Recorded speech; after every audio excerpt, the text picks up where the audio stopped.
Colombia में राहुल गांधी के भारतीय लोकतंत्र पर दिए गए बयान पर बीजेपी ने तीखी प्रतिक्रिया दी है। प्रवक्ता सुधांशु त्रिवेदी ने कहा कि राहुल गांधी विदेश में भारत विरोधी शक्तियों का टूल बन रहे हैं, भारत की आर्थिक प्रगति व डिजिटल ट्रांसफॉर्मेशन को अनदेखा कर रहे हैं। बीजेपी ने राहुल के बयानों को देश के खिलाफ बताया। कोलंबिया में कांग्रेस नेता राहुल गांधी ने भारत में लोकतांत्रिक व्यवस्था पर हमला होने की बात कही। इसके बाद भारतीय जनता पार्टी यानी कि बीजेपी ने पलटवार किया। पार्टी के प्रवक्ता सुधांशु त्रिवेदी ने कहा कि 140 साल पुरानी पार्टी पर 100 साल से एक ही परिवार का आधिपत्य रहा है।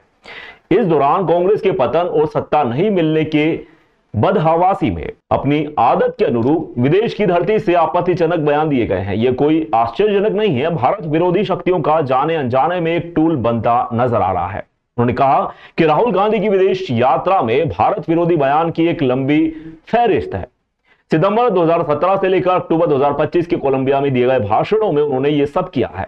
एक भाषण लगभग 100 साल पहले चैंटम हाउस में महात्मा गांधी ने दिया था। दूसरा बयान 2023 में उसी चैंटम हाउस में राहुल गांधी ने दिए। भारत का विरोधी बयान को देख लीजिए। आज राहुल गांधी को भारत का डिजिटल ट्रांसफॉर्मेशन नहीं दिखता।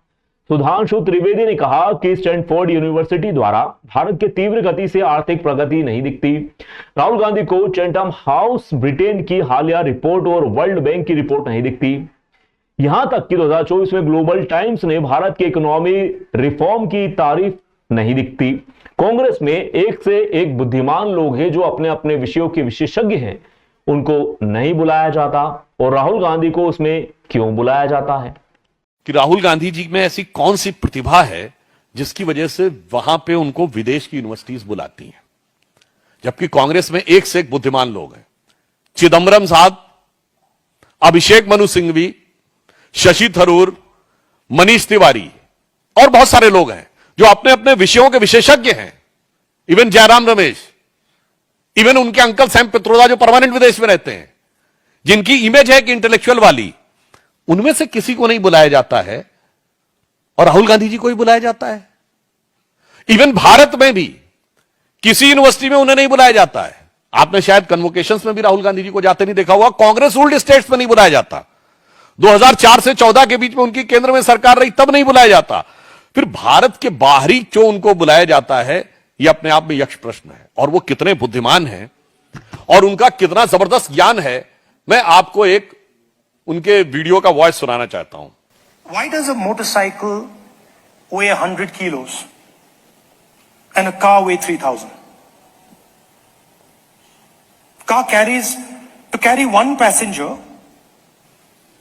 you need 3,000 kilos of metal in a car, if one passenger is driving a car. And a motorcycle has 100 kilos, carries two passengers.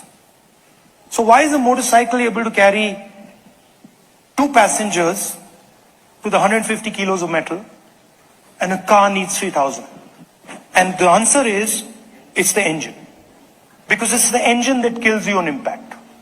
Right? And the motorcycle is light because the engine disappears from you when you have an accident. Right? Every time the engines in motorcycles are heavier and heavier. If you see, the power in motorcycles nowadays are becoming heavier, are higher than older motorcycles. But in a motorcycle, when you have an impact, the engine is separated from you. So the engine doesn't hurt you. Whereas in a car, when you have an impact, the engine comes into the car. So the entire car is designed to stop the engine from killing you. The electric motor breaks that centralized energy system. The electric motor allows you to put a motor there, put a motor there, put a motor there, put a motor there. So the electric motor is a decentralization of power.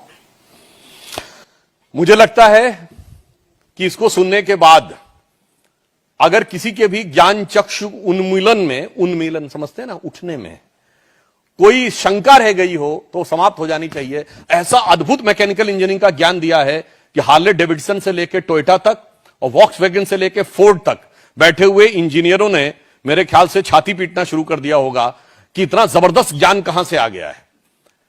बताइए साहब, वो ये बता रहे हैं कि वो decentralisation है। अरे मेरे भाई, कार 4 व्हीलर है, वो 2 व्हीलर है। 2 व्हीलर में जायरोस्कोप लगा हुआ होता। मुझे लगता है हमारे जैसे और उसमें डिसेंट्रलाइजेशन वो बता रहे हैं, बिल्कुल साफ डिसेंट्रलाइजेशन वो बता रहे हैं, बिल्कुल साफ डिसेंट्रलाइजेशन होता है, मगर वो 4 व्हीलर है, वो 4 व्हील ड्राइव में डिसेंट्रलाइजेशन होता है, और वो 2 व्हील है। और वो कितना मजेदार बात बता रहे हैं कि साहब वो मोटर बाइक में जैसे ही एक्सीडेंट होता है इंजन अलग हो जाता है, मतलब लगता है जैसे कोई नट बोल्ट से जुड़ा हुआ हो।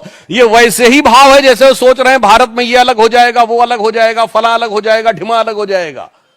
आप सोचिए, ऐसे अद्भुत ज्ञान संपन्न व्यक्ति को कांग्रेस पार्टी की तरफ से बुलाया जाता है। ये कांग्रेस पार्टी से सवाल नहीं है मेरा, उन लोगों से सवाल है कि आपको उनमें ऐसा क्या नजर आता है। और दूसरे शब्दों में बात कहूं कि इसका मतलब आप जब बाहर जाते हैं तो सिर्फ बोल के नहीं आते हैं, कुछ सीख के भी आते हैं।